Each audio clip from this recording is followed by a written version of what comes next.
So hello, as you know, in 11th political science there are two books to study. One is political theory and another one is Indian Constitution at work.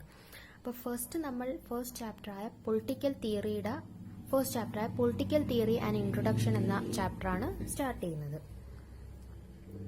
So at the starting ഒരു introduction ആയിട്ട് one boy is asking another book to memorize. Okay, what we think is same as what he is asking. Next a girl is saying it is better to memorize the books which are important to us only. Next a lady is saying but it is different when we read the page 8 Socrates box, we will understand it is different. Okay, we will deal it with later. Next, after reading it, the boy understand that it is very good because the Socrates had expressed all those inconsistencies in a very good way. Then she said, yeah, it is somewhat different. We will study about it. So this is the main portion. Here we go. എന്തിനാണ് for what sense we are studying this political theory? എന്തിനാണ് നമ്മൾ political theory study ചെയ്യണതെന്ന് വെച്ചാൽ as human beings we have some difference than other species. മറ്റ് സ്പീഷീസിനെ വെച്ച് നോക്കിയാൽ we possess the ability to reason, we have the ability to reflect our actions. അതുമാത്രമല്ല നമുക്ക് ലാംഗ്വേജ് വഴി കമ്മ്യൂണിക്കേറ്റ് ചെയ്യാൻ സാധിക്കും. അതോടൊപ്പം തന്നെ നമ്മുടെ ഇന്നർ ഐഡിയാസ് ആൻഡ് ഫീലിങ്സ് നമുക്ക് എക്സ്പ്രസ് ചെയ്യാൻ സാധിക്കും. അതൊക്കെ ആസ് എ ഹ്യൂമൻ ബീങ്സ് നമുക്ക് എന്താണ് ഇമ്പോർട്ടൻ്റ് ആയിട്ടുള്ള കുറച്ച് പ്രോപ്പർട്ടീസ് ആണ്.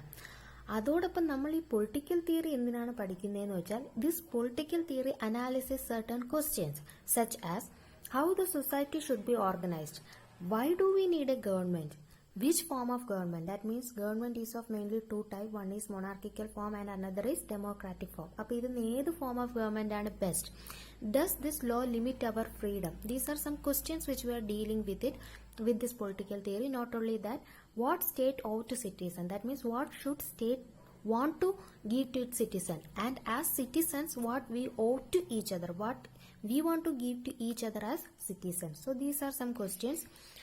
Not only these questions but we are also discussing about some values, അതായത് നമ്മുടെ കോൺസ്റ്റിറ്റ്യൂഷനിൽ കാണപ്പെടുന്ന values which deals with our political life. നമ്മൾ പൊളിറ്റിക്കൽ ലൈഫിൽ ഇമ്പോർട്ടൻ്റ് ആയിട്ട് വരുന്ന കുറച്ച് വാല്യൂസ് ആണ് സ്വാതന്ത്ര്യം, ഫ്രീഡം, അതുപോലെ തന്നെ ഇക്വാലിറ്റി, ജസ്റ്റിസ്, ഈ കൺസേൺസ്. അപ്പം ഇങ്ങനത്തെ വാല്യൂസ് നമുക്ക് വേണം, അതുമായിട്ടും നമ്മൾ പഠിക്കുന്നുണ്ട്. അപ്പം ഈ കാര്യങ്ങളാണ് മെയിൻലി ആയിട്ട് നമ്മൾ പൊളിറ്റിക്കൽ തിയറിയെ പഠിക്കുന്നത് കൊണ്ട് ഉദ്ദേശിക്കുന്നത്. അതുമാത്രമല്ല ഈ ഫ്രീഡം, ഇക്വാലിറ്റി, ഈ കൺസെപ്റ്റിനെയൊക്കെ കുറിച്ച് നമ്മൾ ഫോക്കസ് ചെയ്യുന്നത് എന്തുകൊണ്ടാണ്? If you are watching our daily life, നമ്മുടെ എല്ലാ ദിവസത്തിലുള്ള ദൈനംദിന കാര്യങ്ങൾ നമ്മൾ നോക്കിയാൽ we are going to schools, we are going to shops, buses, trains, government offices, etcetera etcetera etcetera. They are all in one form or another form these government policies and politics take a part. ഏതെങ്കിലും ഒരു രീതിയിൽ ഈ നമ്മുടെ ലൈഫിൽ ദിവസവും നമ്മൾ ചെയ്യുന്ന പ്രവൃത്തികളിൽ അല്ലെങ്കിൽ ദിവസവും നമ്മൾ പോകുന്ന സ്ഥലങ്ങളിൽ ഏതെങ്കിലും രീതിയിൽ പൊളിറ്റിക്സ് എന്ത് ചെയ്യുന്നുണ്ട്, നമ്മളെ ഇൻഫ്ലുവൻസ് ചെയ്യുന്നുണ്ട്. പൊളിറ്റിക്സ് എന്ന് പറയുമ്പോൾ നമ്മൾ ഈ ചോദിക്കുന്ന ചോദ്യങ്ങളും പൊളിറ്റിക്സ് ആയിട്ട് വരുന്ന കുറച്ച് ഇങ്ങനത്തെ വാല്യൂസും ഒക്കെ അവിടെ എന്താണ് ഇമ്പോർട്ടൻ്റ് ആയിട്ട് വരുന്നുണ്ട്. So it is a part of our daily life. So we are asking these questions and we are studying about political theory. Next, അത് മാത്രമല്ല we know that this government is making certain policies and practices which help our India to become more democratic. Government make ചെയ്യുന്ന ഓരോ പോളിസീസും ഇപ്പോഴത്തെ democratic കൺട്രിയായ ഇന്ത്യയെ കുറച്ചും കൂടി ഡെമോക്രാറ്റിക് ആക്കാനാണ് ഹെൽപ്പ് ചെയ്യുന്നത്. So the first portion here we are going to discuss is what is politics. എന്താണ് പൊളിറ്റിക്സ് എന്നതാണ്. പൊളിറ്റിക്സ് എന്താണെന്ന് വെച്ചാൽ it is a definition for different person. നമ്മൾ പൊളിറ്റിക്സ് എന്താണെന്ന് ഒരാളടുത്ത് ചോദിച്ചാൽ what they feel about politics they will give that definition. For example we are asking a political leader എന്താണ് politics എന്ന് വെച്ചാൽ he or she might be say that it is A public service. It not be true that what he or she is doing is a public service, but in the point of view to make believe to others that they are doing this thing, they will say that it is a form of public service. അത് ഒരു form. മറ്റു ചിലവർ പൊളിറ്റിക്സിനെ കാണുന്നത് എന്താണ് as a way to pursue their ambitions and satisfy their wants. അതായത് കൂടുതലും മണി making project ആയിട്ടാണ് ചിലർ പൊളിറ്റിക്സിനെ കാണിക്കുന്നത്. പിന്നെ ചിലരുടെ മനസ്സിൽ പൊളിറ്റിക്സിൽ നെഗറ്റീവ് എഫക്റ്റ് ആണ് പൊളിറ്റിക്സ് ഉണ്ടാക്കുന്നത്. അതിന് കാരണം എന്താണ്? ഈ പൊളിറ്റിക്കൽ ലീഡേഴ്സ് എന്താണ് just to get their seat they will offer some എന്താണ് പ്രോമിസസ്, പറയും നിങ്ങൾ എന്നെ എലക്ട് ചെയ്താൽ I will do that, I will help to improve your life. But after getting elected they will never come to that place again to fulfill their promise. അതുകൊണ്ട് ചില ആൾക്കാർക്ക് politics എന്ന് പറഞ്ഞൊരു സ്കാം പ്ലേ ആണ്. അതുമാത്രമല്ല, നമ്മൾ പൊളിറ്റിക്സുമായി ബന്ധപ്പെട്ട് മെയിൻലി യൂസ് ചെയ്യുന്ന കുറച്ച് വേർഡ്സ് ഉണ്ട്. That means he or she is playing politics എന്ന് പറയും, അല്ലെങ്കിൽ he or she is playing dirty politics എന്ന് പറയും. അതെന്തുകൊണ്ടാണ് നമ്മൾ പൊളിറ്റിക്സിനെ ഡേർട്ടി ആയിട്ട് കമ്പയർ ചെയ്യുന്നത്? കാരണം നമുക്ക് ഒരുപാട് അനുഭവം ഉണ്ടായിട്ടുണ്ട്. പൊളിറ്റിക്സ് എന്താണ്, ഒരുപാട് വാഗ്ദാനങ്ങൾ തരും ലീഡേഴ്സ്, പക്ഷെ അത് ഒരു രീതിയിലും അവർ എന്ത് ചെയ്യുന്നില്ല, ഫുൾഫില്ല് ചെയ്യുന്നില്ല. ആ അനുഭവം കാണുന്നതുകൊണ്ട് കോമൺ പീപ്പിളിന് പൊളിറ്റിക്സ് എന്താണ്, ഒരു നെഗറ്റീവ് ഇമ്പാക്റ്റ് ഉണ്ടാക്കുന്നത്. ഈ ഏതെങ്കിലും ഒരാൾ തൻ്റെ അച്ഛൻ്റെയോ അമ്മയോടോ പവറോ പൊസിഷനോ മണിയോ ഉപയോഗിച്ച് മെറിറ്റുള്ള ഒരാളിനേക്കാളും കൂടുതൽ എന്താണ് നല്ലൊരു കോളേജിൽ സീറ്റ് നേടി, അങ്ങനെയൊക്കെ പറയുമ്പോൾ we are saying that they are playing dirty politics. കാരണം അവരെന്താണ്, യഥാർത്ഥത്തിൽ അവർ പൊളിറ്റിക്സ് അല്ല കളിക്കുന്ന, മണിയും പവറും ഉപയോഗിച്ച് അവരെന്താണ് മുന്നോട്ട് മെറിറ്റുള്ള ഒരാളിനേക്കാളും അവർ മണിയും പവറും ഉപയോഗിച്ച് സീറ്റ് വാങ്ങി. കാരണം അതൊരിക്കലും അക്സെപ്റ്റബിൾ അല്ല. മെറിറ്റാണ് അവിടെ നോക്കാനുള്ളത്, but their money and power help them to move forward. അപ്പോൾ നമ്മൾ അവിടെ പറയും they are playing dirty politics എന്ന്. അതുമാത്രമല്ല, പൊളിറ്റിക്സ് എന്ന് പറയുന്നത് ഒരുപാട് പേരുടെ മനസ്സിൽ it is a area for എന്താണ് ഫുൾഫില്ലിംഗ് ദെയർ സെൽഫ് നീഡ്സ്. അതാണ് ഒരുപാട് പേരുടെ മനസ്സിൽ. സോ കോമൺ പീപ്പിൾ മാത്രമല്ല, ബിസിനസ്മാൻ ആയാലും എന്റർപ്രണേഴ്സ് ആയാലും ആക്ടേഴ്സ് ആയാലും ഒരുപാട് പേർക്ക് എന്താണ് ഈ പൊളിറ്റിക്കൽ പാർട്ടി വെച്ച് എന്താണ് ബെനിഫിറ്റ് ഉണ്ടാകുമെന്ന് പറഞ്ഞ് അവർ ഫണ്ട് റൈസ് ചെയ്യുന്നുണ്ട്. ബട്ട് അവർ എലക്റ്റഡ് ആയി വരുമ്പോഴത്തേക്കും ഒരു ബെനിഫിറ്റും ഉണ്ടാകുന്നില്ല. അങ്ങനത്തെ ഒരുപാട് കൺസെപ്റ്റുകളുണ്ട്. നെക്സ്റ്റ് നമ്മൾ പറയുവാണ്, അപ്പോൾ ഇങ്ങനെയൊക്കെ നമുക്ക് ഒരുപാട് നെഗറ്റീവ് അനുഭവം പൊളിറ്റിക്സുമായിട്ടുണ്ടെങ്കിൽ നമ്മൾ വിചാരിക്കുകയാണ് we are going to stay away from politics. That is one concept. അതാണോ നല്ലത്, അതോ we want to take part in this politics for creating a more better world? അതാണോ ബെറ്റർ? ഡെഫിനറ്റ്ലി ഇത് സെക്കൻഡ് ആൻസർ അല്ലെങ്കിൽ സെക്കൻഡ് പോയിന്റ് ആണ് better. കാരണം okay, politics നമുക്ക് ഒരുപാട് നെഗറ്റീവ് എഫക്റ്റ് ആണ് നമ്മുടെ മൈൻഡിൽ കൊണ്ട് തന്നതെങ്കിൽ കൂടി പൊളിറ്റിക്സ് ഇല്ലാത്ത നമുക്കൊരു ലൈഫില്ല, പൊളിറ്റിക്സ് ഇല്ലാത്തൊരു സൊസൈറ്റി ഇല്ല. സോ പൊളിറ്റിക്സിൽ ആക്റ്റീവായിട്ട് പാർട്ടിസിപ്പേറ്റ് ചെയ്യുന്നത് വഴി പൊളിറ്റിക്സ് ഇംപ്രൂവ് ചെയ്ത് നമ്മളൊരു ബെറ്റർ വേൾഡ് ക്രിയേറ്റ് ചെയ്യുകയാണ് ചെയ്യാനുള്ളത്. അല്ലാതെ അതിൽ നിന്ന് മാറി നിന്നാൽ ഒരിക്കലും എന്താണ് നമുക്കൊരു ബെറ്റർ വേൾഡ് ക്രിയേറ്റ് ചെയ്യാൻ പറ്റത്തില്ല. So what we are saying is ഒരിക്കലും പൊളിറ്റിക്സ് ഇല്ലാത്തൊരു ലൈഫില്ല. Politics is as important and it is an integral part of any society. For example, മഹാത്മാഗാന്ധിയുടെ ഒരു കോട്ട് പറയുന്നുണ്ട്, അതായത് പൊളിറ്റിക്സ് എന്ന് പറയുന്നത് സ്നേക്കിനെ പോലെ നമ്മൾ എന്താണ് കോയിൽ ചെയ്ത് നിൽക്കുന്നൊരു സംഭവമാണ്. നമുക്ക് അതിൽ നിന്ന് ഒരിക്കലും പൂർണ്ണമായി സ്വാതന്ത്ര്യം നേടാൻ പറ്റില്ല. But the thing we can do is we can wrestle against this. അതിനെ റെസിസ്റ്റ് ചെയ്ത് നമുക്ക് മുന്നോട്ട് പോകാനേ പറ്റത്തുള്ളൂ. ഒരു സൊസൈറ്റിക്കും ഒരു രീതിയിലുള്ള പൊളിറ്റിക്കൽ ഓർഗനൈസേഷൻ ഇല്ലാതെ നിലനിൽക്കാൻ സാധിക്കില്ല. ചിലപ്പോൾ അവിടെ ഉണ്ടാകുന്ന പൊളിറ്റിക്കൽ ഓർഗനൈസേഷൻ അല്ലെങ്കിൽ കളക്റ്റീവ് ഡിസിഷൻ മേക്കിംഗ് ഓർഗനൈസേഷൻ എന്ന് പറയുന്നത് പോസിറ്റീവ് ആയിരിക്കാം, ചിലപ്പോൾ നല്ല രീതിയിലുള്ള ഓർഗനൈസേഷൻ ആയിരിക്കാം, അല്ലെങ്കിൽ നെഗറ്റീവ് ആയിരിക്കാം. ബട്ട് അവിടെ എന്തായാലും ഒരു ഓർഗനൈസേഷൻ ഇല്ലാതെ അല്ലെങ്കിൽ ഒരു പൊളിറ്റിക്കൽ ആയിട്ടുള്ളൊരു ഇൻസ്റ്റിറ്റ്യൂഷൻ ഇല്ലാതെ ഒരു സൊസൈറ്റിക്ക് നിലനിൽപ്പില്ല. നമ്മുടെ ലൈഫ് തന്നെ എടുത്തു നോക്കിയാൽ മതി. ഇപ്പോൾ ഫാമിലി ആയാലും ട്രൈബൽ ഗ്രൂപ്പ് ആയാലും എക്കണോമിക് ഇൻസ്റ്റിറ്റ്യൂഷൻ ആയാലും എല്ലാ സ്ഥലത്തും പൊളിറ്റിക്കൽ പോളിസീസിന്റെ ഇൻഫ്ലുവൻസ് ഉണ്ട്. നെക്സ്റ്റ് നമ്മൾ പറയുകയാണെങ്കിൽ here is an important point. Politics is not confined to the affairs of the government. അതായത് ഗവൺമെന്റ് അഫെയറുമായിട്ട് മാത്രം എന്താണ് ഒതുങ്ങി നിൽക്കുന്നതല്ല politics. Politics government put forward ചെയ്യുന്ന അഫെയറുമായിട്ട് മാത്രം ഒതുങ്ങി നിൽക്കുന്ന ഒരു കാര്യമല്ല പൊളിറ്റിക്സ്. ഇനി ഗവൺമെന്റിനെ കുറിച്ച് പറയുകയാണെങ്കിൽ ഗവൺമെന്റിന് ഒരുപാട് ഇൻഫ്ലുവൻസ് ഉണ്ട് നമ്മുടെ ലൈഫിൽ. They are making certain economic policies, foreign policies, these educational policies, these all are influencing us.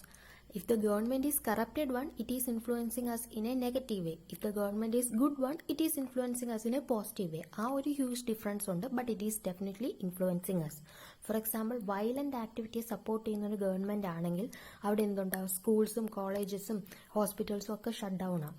അങ്ങനെ ഷട്ട് ഡൗൺ ആകുമ്പോൾ നമുക്കത് നെഗറ്റീവ് ഇമ്പാക്റ്റ് ആണ് കൊണ്ടുവരുന്നത്. അവിടെ ലിറ്ററസി റേറ്റ് കുറയും, അവിടെ എന്താണ് ഫുഡ് ആൾക്കാർക്ക് എല്ലാവർക്കും കിട്ടാതെ വരും, അവിടുത്തെ എക്കണോമിക് കണ്ടീഷൻ ഡ്രോപ്പ് ആവും. അതൊക്കെ നെഗറ്റീവ് ഗവൺമെന്റിന്റെ പാർട്ടാണ്. എന്നാൽ അതേസമയം പോസിറ്റീവ് ആയിട്ടുള്ള കൺസെപ്റ്റിനെ സപ്പോർട്ട് ചെയ്യുന്ന ഗവൺമെന്റ് ആണെങ്കിൽ എംപ്ലോയ്മെന്റ് ഓപ്പർച്യൂണിറ്റി കൂടും, ലിറ്ററസി കൂടും, good schools and we will get decent jobs. അങ്ങനെ ഓപ്പർച്യൂണിറ്റി നമുക്ക് കൂടും. അതുമാത്രമല്ല, ഗവൺമെന്റ് എന്ന് പറയുന്നത് deeply rooted in each and every one. എല്ലാവരുടെയും ലൈഫിൽ ഡീപ്ലി ആയിട്ട് റൂട്ടഡ് ചെയ്തൊരു ആളാണ് അല്ലെങ്കിൽ ഒരു ഇൻസ്റ്റിറ്റ്യൂഷനാണ് നമ്മുടെ ഗവൺമെന്റ് എന്ന് പറയുന്നത്.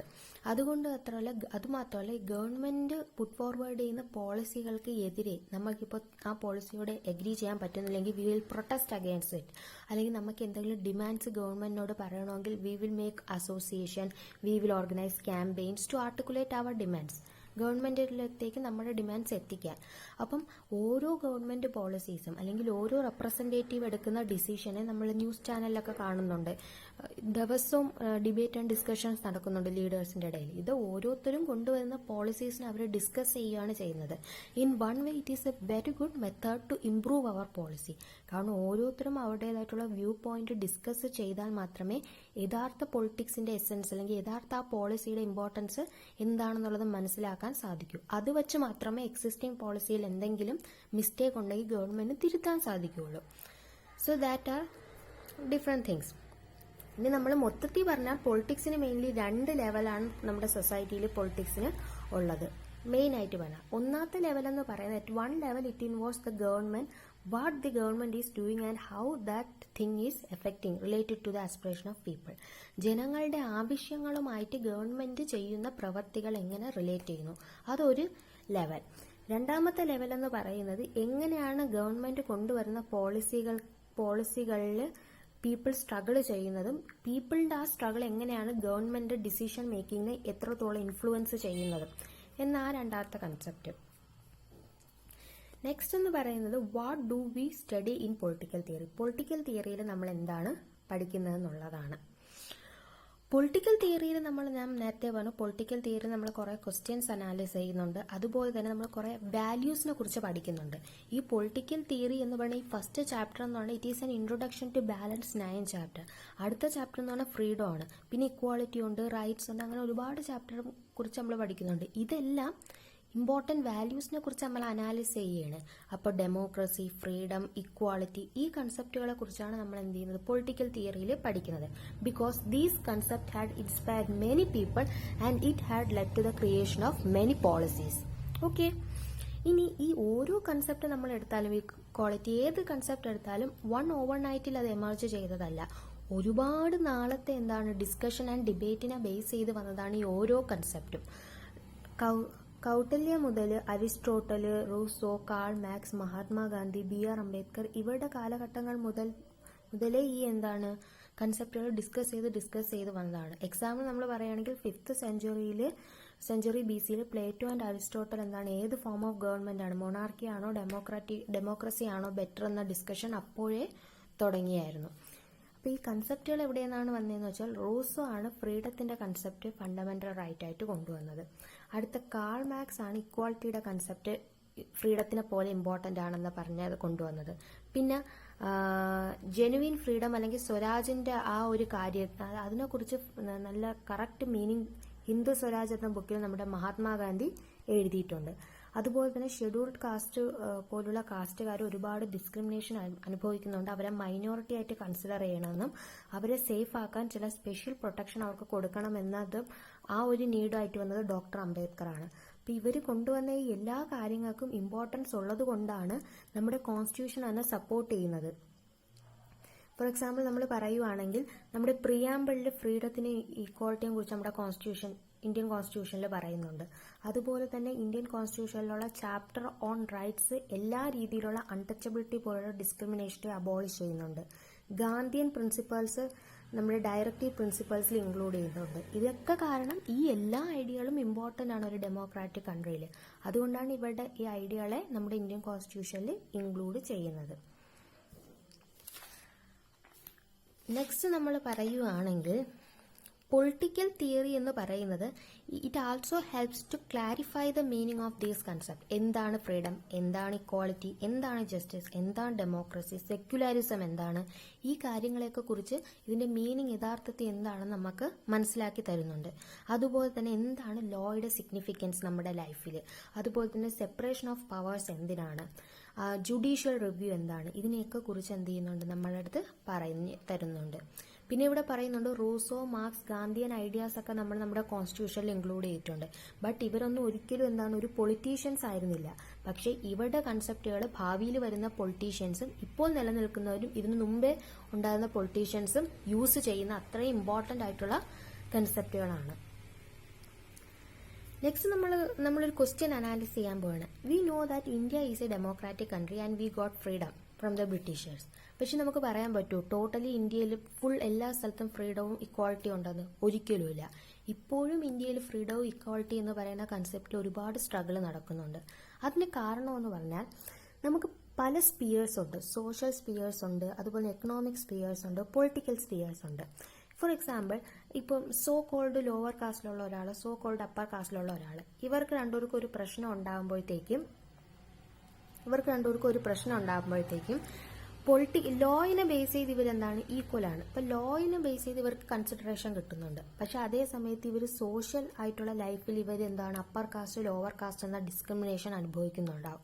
അല്ലെങ്കിൽ എക്കണോമിക് ആയിട്ടുള്ള ബാക്ക്ഗ്രൗണ്ടിൽ ഈ ലോവർ കാസ്റ്റുകാർക്ക് എന്ത് കൊടുക്കാനില്ല, നല്ല നല്ല ജോബുകൾ കിട്ടുന്നില്ലായിരിക്കും, അവിടെ ബേസിക് കണ്ടീഷൻസ് മോശമായിരിക്കും. അപ്പം പൊളിറ്റിക്കൽ സെക്ടറിൽ ഓക്കെ ലോ വഴി ഇവർ രണ്ടുപേരും ഈക്വൽ ആണ്. ബട്ട് ഇവിടെ സോഷ്യൽ ആൻഡ് എക്കണോമിക് സെക്ടറിൽ ദേ ആർ നോട്ട് ഈക്വൽ. അതുകൊണ്ടാണ് എല്ലാ സ്പിയേഴ്സിലും ഇന്ത്യയുടെ ഏതൊരു ഭാഗം എടുത്താലും എല്ലാ സ്പിയേഴ്സിലും ഈ ഇക്വാളിറ്റി, ഫ്രീഡം എന്ന് പറയുന്ന ഈ രണ്ട് കൺസെപ്റ്റ് അല്ല, ഏതൊരു കൺസെപ്റ്റ് എടുത്താലും ഡിഫറെൻ്റ് ആയിട്ടുള്ള രീതിയിലാണ്, ഡിഫറെൻ്റ് ഡിഗ്രിയിലാണ് അത് എന്ത് ചെയ്യുന്നത്, കാണപ്പെടുന്നത്. ഇന്ത്യ ഒരു ഫ്രീ, ഇക്വാളിറ്റി, സെക്യുലർ ഒക്കെ എല്ലാ കൺസെപ്റ്റും ഉള്ള ഒരു കൺട്രിയാണ്. പക്ഷെ ഓരോ സ്പിയർ എടുത്താലും ഇപ്പോഴും ആൾക്കാർ എന്ത് ചെയ്യുന്നുണ്ട്, സ്ട്രഗിൾ ചെയ്യുന്നുണ്ട്. അതുകൊണ്ടാണ് നമുക്ക് ഇപ്പോഴും ഒരുപാട് ഡിബേറ്റ് ആൻഡ് ഡിസ്കഷൻ ഈ കൺസെപ്റ്റുകളിൽ നടക്കുന്നത്. ഓൾദോ ഇന്ത്യ ഈസ് ഒരു ഫ്രീ കൺട്രിയാണ് നമ്മൾ പുറത്തുനിന്ന് പറയുവാണെങ്കിൽ. അതുപോലെ തന്നെ നമ്മൾ പറയുവാണെങ്കിൽ വേറൊരു കാര്യം എന്ന് പറയുന്നത്, നമ്മുടെ കോൺസ്റ്റിറ്റ്യൂഷൻ നമുക്ക് ഫ്രീഡം ഒക്കെ ഗ്യാരണ്ടി ചെയ്യുന്നുണ്ട്, ഓക്കെ. ബട്ട് അതായത് ഇപ്പം നമ്മുടെ കോൺസ്റ്റിറ്റ്യൂഷനിൽ ഫണ്ടമെന്റൽ റൈറ്റ്സ് ക്രിയേറ്റ് ചെയ്ത ആ സമയം മുതൽ നമ്മളെടുത്താൽ ഇപ്പോൾ വരെ നമ്മൾ നോക്കുമ്പോൾ ഒരുപാട് അമെൻമെന്റ്സ് നടക്കുന്നുണ്ട്. അതായത് നമ്മുടെ ഓരോ ഫണ്ടമെന്റൽ റൈറ്റ് അല്ലെങ്കിൽ ഗവൺമെന്റ് പോളിസികൾ ഒരുപാട് വരുന്നുണ്ട്. അതിന് കാരണം എന്താണ്, ഓരോ തലമുറ അല്ലെങ്കിൽ ഓരോ ഫ്യൂച്ചറിലോട്ട് ആൾക്കാർ വരുംതോറും ഒരുപാട് ചാലഞ്ചസുകൾ ആൾക്കാർ ഫേസ് ചെയ്യുന്നുണ്ട്, പല രീതിയിലുള്ള. അങ്ങനെ ചാലഞ്ചുകൾ ഫേസ് ചെയ്യുമ്പോഴാണ് അവർക്ക് മനസ്സിലാവുന്നത് എക്സിസ്റ്റിംഗ് ലോസ് അല്ലെങ്കിൽ rights is not enough to cope up with the new challenges. അതുകൊണ്ട് അവർ എക്സിസ്റ്റിംഗ് റൈറ്റുകളെ അല്ലെങ്കിൽ എക്സിസ്റ്റിംഗ് ലോകളെ ജുഡീഷ്യൽ റിവ്യൂ അല്ലെങ്കിൽ ജുഡീഷ്യൽ തീരുമാനം അനുസരിച്ച് അമെൻഡ് ചെയ്യുന്നു. അങ്ങനെ നമ്മുടെ എക്സിസ്റ്റിംഗ് ലോസ് കൂടുതൽ എക്സ്പാൻഡ് ചെയ്യുന്നു. പുതിയ ഗവൺമെന്റ് പോളിസികൾ ഇതുമായിട്ട് കോപ്പപ്പ് ചെയ്യാൻ വരുന്നുണ്ട്. അപ്പോൾ നമ്മൾ മൊത്തത്തിലൊന്ന് പറയുകയാണെങ്കിൽ the fundamental rights guaranteed by our constitution have been amended and expanded over time through judicial interpretation and government policies which are designed to address this problem. ഇതൊരു ഇമ്പോർട്ടൻറ്റ് കൺസെപ്റ്റ് ആണ്. അതായത് ഓരോ പുതിയ ചാലഞ്ചുകൾ സൊസൈറ്റി ഫേസ് ചെയ്യുന്നതനുസരിച്ച് നമ്മുടെ existing loss എന്ത് ചെയ്യുന്നുണ്ട്, amend ചെയ്യുന്നുണ്ട് judicial interpretation വഴി. അതുപോലെ തന്നെ ഒരുപാട് ഗവൺമെന്റ് പോളിസീസ് വരുന്നുണ്ട്. അപ്പോൾ കൂടുതൽ ലോ എക്സ്പാൻഡ് ആവുന്നുണ്ട്. അതൊരു കൺസെപ്റ്റ്. നെക്സ്റ്റ് പറയുവാണെങ്കിൽ നമ്മുടെ വേൾഡ് ചേഞ്ച് ചെയ്യാണ്. Our life is changing. പുതിയ ടെക്നോളജീസ് ഒക്കെ വരുന്നതോടെ നമ്മുടെ ലൈഫും നമ്മുടെ വേൾഡും നമ്മുടെ സറൗണ്ടിങ്ങും ചേഞ്ച് ചെയ്യാണ്. പക്ഷെ അതിന് പോസിറ്റീവ് ഇമ്പാക്റ്റോടുകൂടി നെഗറ്റീവ് ഇമ്പാക്റ്റും ഉണ്ട്. For example global communication system, social media, internet, telephone, mobile, അങ്ങനെ ഒരുപാട് കമ്മ്യൂണിക്കേറ്റീവ് ആയിട്ടുള്ള ബെറ്റർ കൺസെപ്റ്റുകൾ വന്നിട്ടുണ്ട്. അതിൻ്റെ ഒരു പോസിറ്റീവ് എഫക്റ്റ് എന്ന് പറഞ്ഞാൽ എന്താണ്? ഫോർ എക്സാമ്പിൾ ഇന്ത്യയുടെ ഏതെങ്കിലും ഒരു സൗത്ത് ഭാഗത്ത് എന്തെങ്കിലും നാച്ചുറൽ കലാമിറ്റി ഉണ്ടായാൽ കൂടി വിത്തിൻ സെക്കൻഡ്സ് അല്ലെങ്കിൽ വിത്തിൻ മിനിറ്റ്സ് അത് ഓസ്ട്രേലിയയിൽ മറ്റ് കോണ്ടിനെന്റുകളിലുള്ള ആൾക്കാർ പോലും അറിയുന്നുണ്ട്. Through social medias, news, phone, telephone, internet ഇതുവഴി അറിയുന്നുണ്ട്. അപ്പം അതുവഴി കൂടുതൽ നമുക്ക് ഫണ്ട് റേസ് ചെയ്യാൻ സഹായിക്കുന്നുണ്ട്. അതുപോലെ ഏതെങ്കിലും ഒരു സ്ഥലത്ത് ഇന്റേണൽ ആയിട്ടുള്ള സിവിൽ വാർ അങ്ങനെ വല്ലതും ഉണ്ടായാൽ പല സ്ഥലങ്ങളിൽ നിന്ന് പല രാജ്യങ്ങളിൽ നിന്ന് അവിടെ ഹെൽപ്പ് എത്തുന്നുണ്ട്. അതിന് കാരണം അവരും അറിയുന്നുണ്ട് അവിടെ നടക്കുന്ന കാര്യം. അതിന്റെ മെയിൻ സോഴ്സ് എന്ന് പറയുന്നത് ദീസ് ഗ്ലോബൽ കമ്മ്യൂണിക്കേഷൻ ടെക്നോളജിയാണ്. അതൊരു പോസിറ്റീവ് എഫക്റ്റ് ആണ്, സമ്മതിച്ചു. അതേസമയം വേൾഡ് വൈഡ് ആയിട്ട് ഇപ്പോൾ ടെററിസ്റ്റും ക്രിമിനൽസിന്റെ നെറ്റ്വർക്കും ഇൻക്രീസ് ചെയ്യുന്നുണ്ട്. അതും ഈ ഗ്ലോബൽ കമ്മ്യൂണിക്കേഷൻ സിസ്റ്റം വഴി ഉണ്ടായതാണ്. സോ ഏതൊരു പുതിയ സംരംഭം ഉണ്ടായാലും അതിന് പോസിറ്റീവ് എഫക്റ്റും നെഗറ്റീവ് എഫക്റ്റും ഉണ്ടാവും. പിന്നെ നമുക്കറിയാം ഗവൺമെന്റ് എന്ത് ചെയ്യുന്നുണ്ട്, പല രീതിയിലുള്ള ട്രാക്കിംഗ് ഒക്കെ നടത്തുന്നുണ്ട്. ഫോർ എക്സാമ്പിൾ ടെററിസ്റ്റിനെ ട്രാക്ക് ചെയ്യാൻ നമ്മുടെ പേഴ്സണൽ മെസ്സേജുകൾ, ഇമെയിൽസ്, നമ്മുടെ എല്ലാം അതുമായി ബന്ധപ്പെട്ട ആൾക്കാരുടെ മെസ്സേജുകൾ, ഇമെയിൽസ് ഒക്കെ ഗവൺമെന്റ് ട്രാക്ക് ചെയ്യുന്നുണ്ട്. അത് ശരിയാണോ? ഗവൺമെൻറ് തന്നെയാണോ അത് ചെയ്യുന്നത്, അതും വലിയ പ്രൈവറ്റ് സെക്ടറാണോ അത് ചെയ്യുന്നത്? അങ്ങനെ ഒരുപാട് ക്വസ്റ്റ്യൻസ് അറൈസ് ചെയ്യുന്നുണ്ട്. പിന്നെ നമ്മളെന്ന് പറയുമ്പോൾ ഓൺലൈനായിട്ട് സാധനങ്ങൾ വാങ്ങിക്കുകയും വിൽക്കുകയും ചെയ്യുന്ന ആൾക്കാരാണ്. സോ അവിടെ നമ്മൾ അഡ്രസ്സ് പറയുന്നുണ്ട് ഓൺലൈനായിട്ട്, അതുപോലെ നമ്മുടെ മൊബൈൽ നമ്പർ കൊടുക്കുന്നുണ്ട്. സോ നമുക്കൊരു ഡൗട്ടുണ്ട്, അവർ പ്രൈവസീസ് ആർ റെഗുലേറ്റഡ് ഓർ നോട്ട് എന്ന്. അവിടെ നമ്മുടെ പ്രൈവസീസ് റെഗുലേറ്റ് ചെയ്യണമെന്നുണ്ടെങ്കിൽ അവിടെയും ഗവൺമെൻറ് എന്ത് ചെയ്യണം, ലോ കൊണ്ടുവരണം. അപ്പോൾ ആ സന്ദർഭങ്ങളിൽ ഗവൺമെൻറ് എന്ത് ചെയ്യണം, നമ്മുടെ ലോ കൊണ്ടുവരണമെങ്കിൽ നമുക്ക് താല്പര്യമുണ്ട്. കാരണം നമ്മുടെ പ്രൈവസി സെക്യൂർ ആണെന്ന് നമുക്ക് ഉറപ്പുവരുത്താൻ. എന്നാൽ അതേ സമയത്ത് ഗവൺമെൻറ് തന്നെ ഈ ടെററിസ്റ്റിനെയൊക്കെ ട്രാക്ക് ചെയ്യാൻ നമ്മുടെ ഇമെയിൽ അതൊക്കെ പരിശോധിക്കുന്നതിൽ നമുക്ക് അത് ശരിയാണോ തെറ്റാണോ എന്നൊരു ചോദ്യം ഒരുപാട് വരുന്നുണ്ട്. എന്താണ് netizens? Netizens means citizens of ഇന്റർനെറ്റിനെ നമ്മൾ നെറ്റിസൺസ് എന്ന് പറയുന്നത്. സോ ഇതാണ് ഇമ്പോർട്ടൻറ്റ് പറയുന്നത്. Next, putting political theory to practice, that we will discuss in the second part. Thank you all. If you like this video, do like, share, comment and subscribe. Thank you.